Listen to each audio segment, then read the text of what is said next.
नमस्कार मित्र आणि मैत्रिणींनो, वाचन कट्टा या यूट्यूब चॅनलवर तुमचे हार्दिक स्वागत। आज तुमच्या पुढे मी एक कथा घेऊन येत आहे। त्या कथेचे नाव आहे शेतकरी आत्महत्या। तत्पूर्वी वाचन कट्टा या चॅनलवर जे नवीन श्रोते हा व्हिडिओ पाहत आहे त्यांनी वाचन कट्टा या चॅनलला सबस्क्राइब करावं आणि जे बेल आयकॉन आहे त्याला प्रेस करावं, जेणेकरून वाचन कट्टा जे नवीन नवीन व्हिडिओ अपलोड करेल त्याचं नोटिफिकेशन तुम्हाला मिळत राहील। बियाणांची खरेदी, खते, मनुष्यबळाची उपलब्धता, हवामान यंत्रे व त्यांची देखभाल, तयार मालाची वाहतूक, बाजारपेठा, कृषी उत्पन्न बाजार समिती आणि शेवटी ग्राहक। सध्याची व्यवस्था बघितली तर उत्पादित मालाचे शेतकरी ते ग्राहक असे वन वे ट्रॅफिक आहे आणि शेतकरी व ग्राहक यांच्यामध्ये अनेक भिंती आहेत।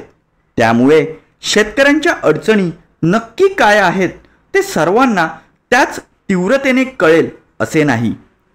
ग्राहकाने त्याच मालाला मोजलेला पैसा अनेक चाळण्यांमधून जाऊन शेतकऱ्यांकडे परत येतो।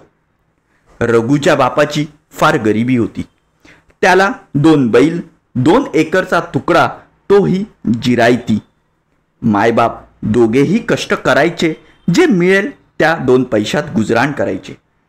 रघुही बापाला छोट्या मोठ्या कामात थोडीफार मदत करायचा।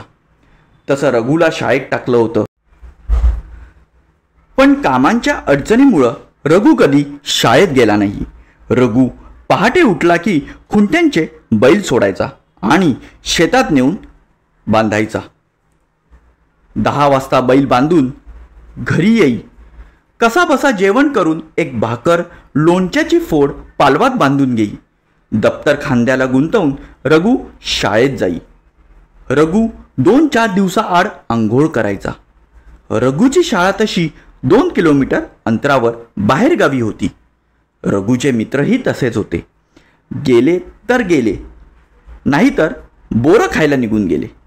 रघुच्या शर्टाला कधीच बटन नसायचे, कधीही खालच्या बाजूने गाठ बांधलेली असायची। रघुचं शिक्षण जेमतेम 4थी पर्यंत झालेलं आणि रघुने शाळा सोडली। रघुचे मायबाप रोज मोलमजुरी करायचे। कधी मजुरी मिळायची तर कधी मजुरी नाही मिळायची। मजुरी नाही मिळाली त्या दिवशी आपल्या शेतावर जाऊन कामधंदा करायचे। एके दिवशी खूप दुष्काळ पडला आणि रघुच्या शेतात काहीच पीक पिकलं नाही। उलट सावकाराचं कर्ज त्याच्या डोक्यावर जाऊन बसलं। व्याज वाढत चाललं होतं। तसा सावकाराचा रोज तगादा होता। पुढे दिवाळीचा सण जवळ आला होता। लेक माहेराला येण्यासाठी मुहाळ्याची वाट पाहत होती, कारण तिच्याही घरची परिस्थिती माहेरापेक्षा कैक पटीने खराब होती। तिच्याही नशिबात 12 मास कष्टच होते। त्यामुळे कधी माहेराला जाईन व 2 दिवस सुख मिळेल या संधीची ती वाट पाहत होती। अशातच रघुच्या वडिलांनी आत्महत्या केली। आत्महत्या झालेल्या शेतकरी कुटुंबातील पुढची पिढी म्हणजे लहान व किशोरवयीन मुले मुली यांच्यात अस्वस्थता आहे, अस्थैर्य आहे, सतत भीतीचं सावटही आहे।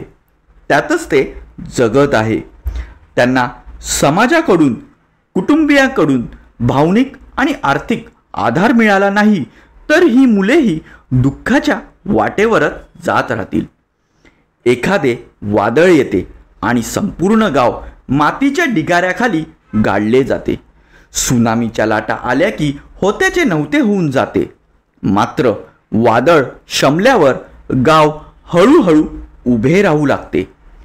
सुनामीच्या लाटांपासून बचावलेले लोक अधिक सुरक्षित जागा व मजबूत घरं कशी उभारता येतील याचा विचार करून विस्कटलेली घडी सावरण्याचा प्रयत्न करतात।